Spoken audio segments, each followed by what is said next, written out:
Hello friends, welcome to my YouTube channel. My name is Vanshika and my topic is Pushpi Padpumi lagging प्रजनन, sexual reproduction in flower plants. तो चलिए friends, आज आपको हम बताने जा रहे हैं कुछ ऐसे टॉपिक जो आपको बोर्ड एग्ज़ाम में देखने को मिल सकते हैं। ये हमारा फर्स्ट चैप्टर है बायोलॉजी का, पुष्पी पादपों में लैंगिक प्रजनन। और इसमें जो ये कुछ टॉपिक हैं जैसे कि लघु बीजाणुधानी की संरचना, पुष्प की संरचना, उसके कार्य, परागण, गुरु बीजाणुपर्ण, गुरु बीजाणुधानी, द्विनिषेचन और भ्रूण, इनमें से आपको कुछ ना कुछ टॉपिक देखने को मिलेगा या आपको लघु उत्तरीय प्रश्न या फिर दीर्घ उत्तरीय प्रश्न में देखने को मिल सकते हैं। तो चलिए आपको बताते हैं लघु बीजाणुधानी की संरचना क्या होती है। तो ये है दोस्तों आपकी लघु बीजाणुधानी की संरचना, जिसमें आपको बताने जा रहे हैं कि ये कैसी होती है।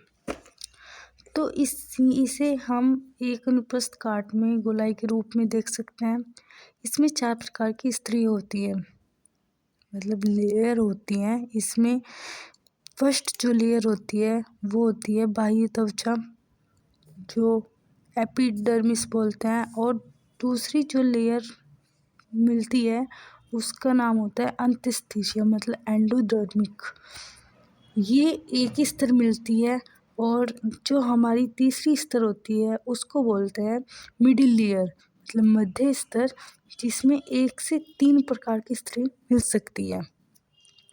हमारी फोर्थ स्तर होती है टैपिटम, जो कि बहुकेंद्रकीय होती है। इसको बहुकेंद्रकीय इसलिए बोला गया है क्योंकि इसमें बहुत सारे केंद्रक मिलते हैं। तो हमारी जो टैपिटम होती है इसका एक काम और होता है कि ये एक कैलेज नामक एंजाइम का उत्पादन करती है, जो कैलोज नामक भित्ति को तोड़ने का काम करती है।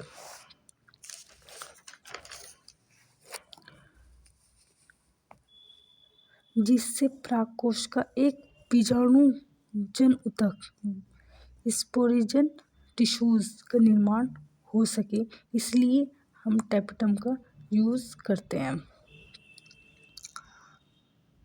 तो चलिए दोस्तों, आपको हम ये स्ट्रक्चर बनाकर दिखाते हैं।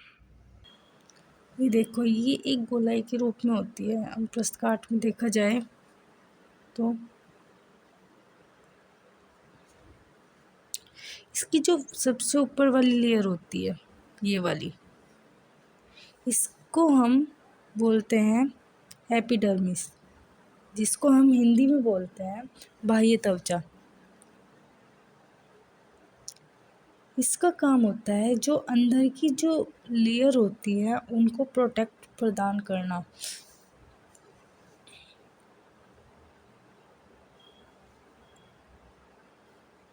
और इससे नीचे वाली जो लेयर होती है उसको बोलते हैं एंडोडर्मिक।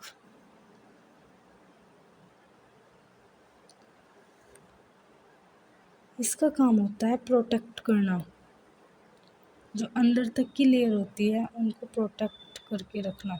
इसकी भी एक ही लेयर होती है।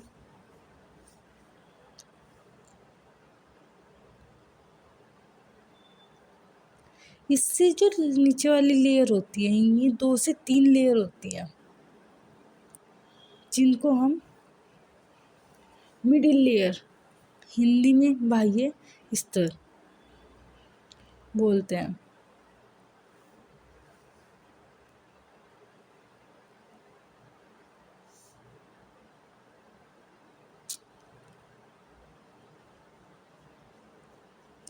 अब इससे जो नीचे की लेयर होती है उसको बोलते हैं टैपिटम।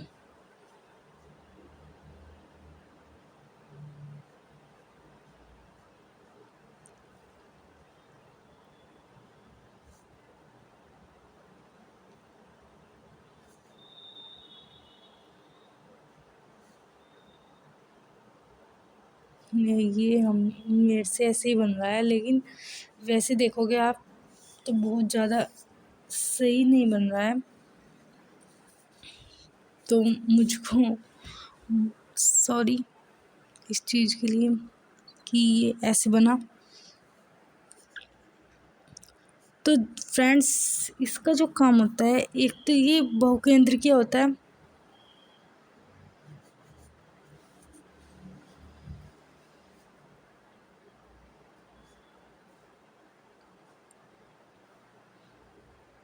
और इसका काम होता है कैलेज नामक एंजाइम बनाने का, जो कैलोज नामक स्तर को तोड़ने का काम करती है। अब इसके अंदर कुछ इस टाइप के बीजाणुजन ऊतक देखने को मिलते हैं।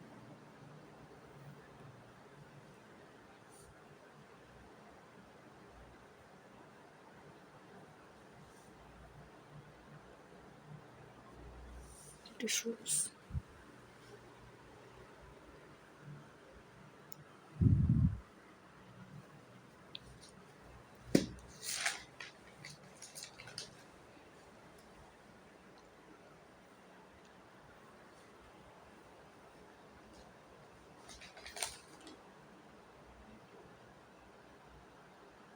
अब आपको हम बता देते हैं कि लघु बीजाणु जनन, इसी में एक पार्ट और होता है जिसको हम लघु बीजाणु जनन बोलते हैं। तो इसके बारे में बता देते हैं। इससे क्या क्या होता है। ये जो हमारा लघु बीजाणु जनन है, इससे एक अर्धसूत्री विभाजन करके माइटोसिस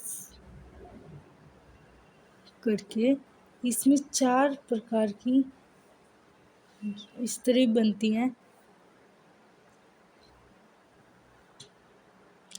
इसी में जो स्तरें होती हैं वो होती हैं कैलोज नामक स्तर, कुछ इस टाइप से।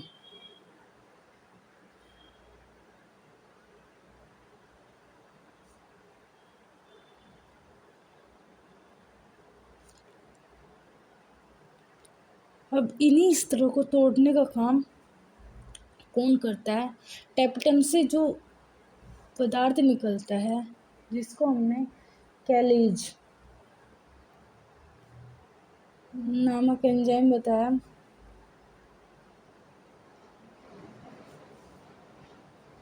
वही इनको तोड़ने का काम करेगा।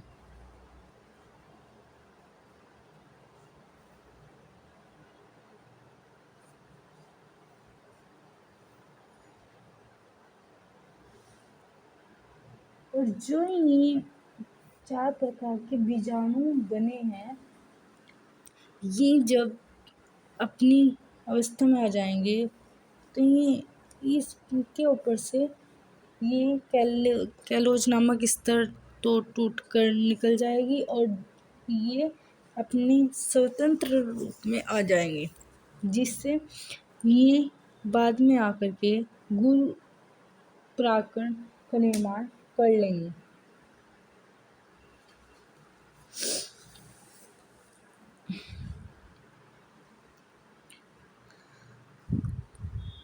अब आपको हम बता दें कि प्राकरण क्या होता है, प्राकरण में कैसे कैसे परिवर्तन होता है।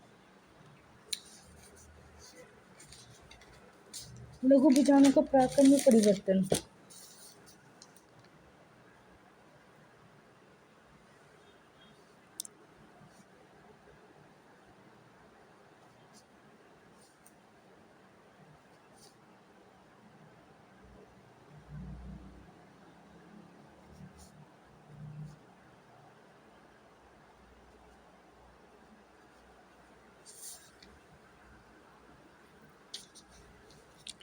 एक तो आपने सुना ही होगा कि ये एक गोलाई के रूप में होता है, गुरु बीजाणु।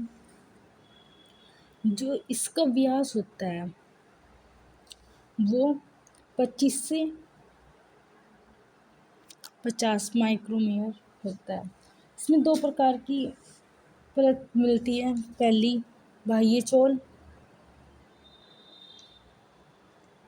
और दूसरी अंतःचोल।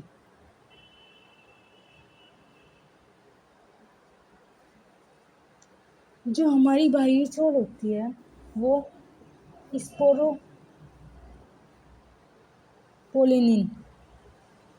से मिलकर बनी होती है, और जो हमारी अंतःचोल होती है वो कैलोज प्लस पैक्टिन, इन दोनों को मिला करके हमारी अंतःचोल का निर्माण होता है। अब इसी अंतःचोल को हम कोशिका भित्ति भी कहते हैं।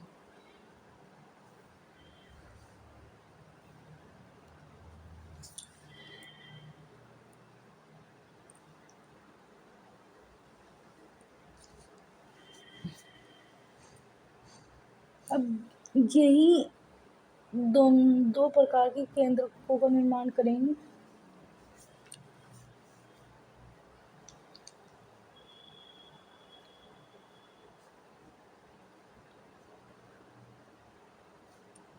पहला केंद्रक है हमारा जनन केंद्रक,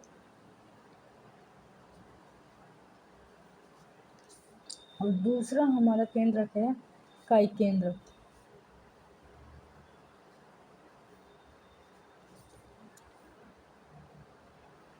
इंट्रोटिव न्यूक्लियस और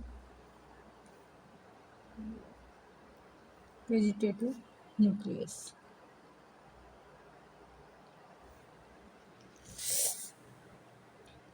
इसके ऊपर एक परत और चढ़ी हुई होती है जो स्पोरोपोलिनिन की बनी हुई होती है, जिसको हमने बाह्य चोल भी बोला है।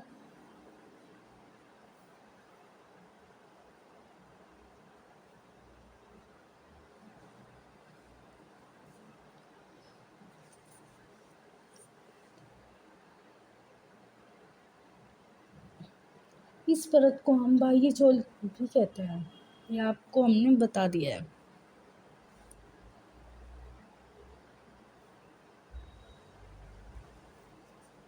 इसमें एक छिद्र होता है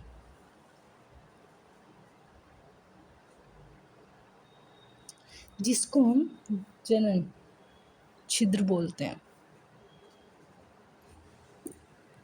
इसमें जो होता है, इसमें जो तापमान है, तापमान के प्रतिकूल अम्ल व अक्षार की प्रतिकूल परिस्थितियों का उत्तरदायी यहीं पर ही होता है।